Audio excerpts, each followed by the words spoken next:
بسم اللہ الرحمن الرحیم۔ فضیلت یوم جمعہ۔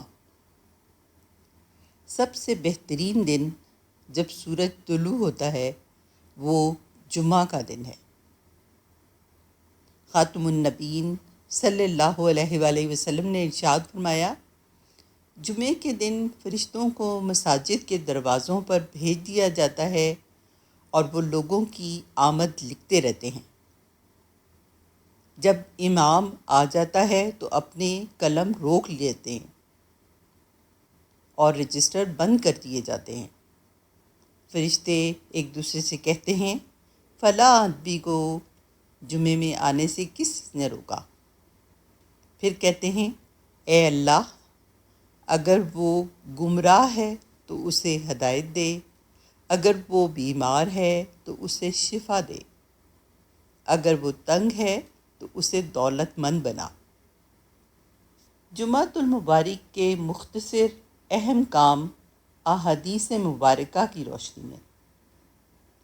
جمعے کے دن فجر کی فرض نماز میں سورہ سجدہ اور سورہ دہر کی تلاوت کرنا، مسواک کرنا، مرد کا خود بھی غسل کرنا اور بیوی کو بھی غسل کی تاکید کرنا، صاف ستھرے کپڑے پہننا،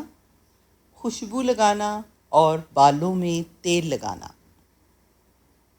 جمعے کے لیے پیدل چل کر جانا، جمعے کے لیے امام سے پہلے مسجد میں حاضر رہنا،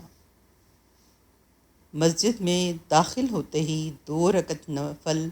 تحیۃ المسجد ادا کرنا، خطیب کے قریب بیٹھنا، مقتدیوں کا خطبہ جمعہ غور سے اور خاموشی کے ساتھ سننا، دوران خطبہ فضول باتیں اور فضول کام قطعاً نہ کرنا،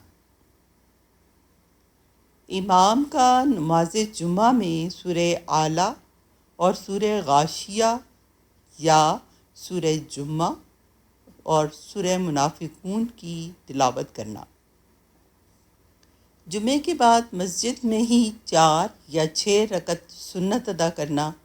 اور اگر گھر میں ادا کرنا چاہیں تو صرف 2 رکعت پڑھنا،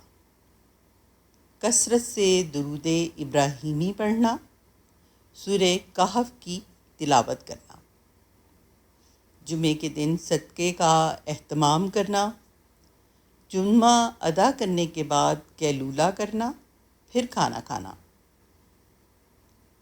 رسول اللہ صلی اللہ علیہ وآلہ وسلم نے فرمایا،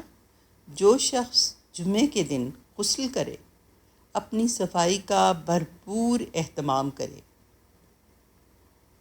خوشبو لگائے، پھر جمعے کی نماز کے لیے جائے اور خطبہ توجہ سے سنے، اس کے پچھلے جمعے سے لے کر اگلے جمعے تک کے گناہ معاف کر دیے جائیں گے۔ جمعہ صرف ایک عام دن نہیں، یہ آپ کی روح کو ری سیٹ کرنے کا ہفتہ وار موقع ہے، اسے ضائع نہ کریں۔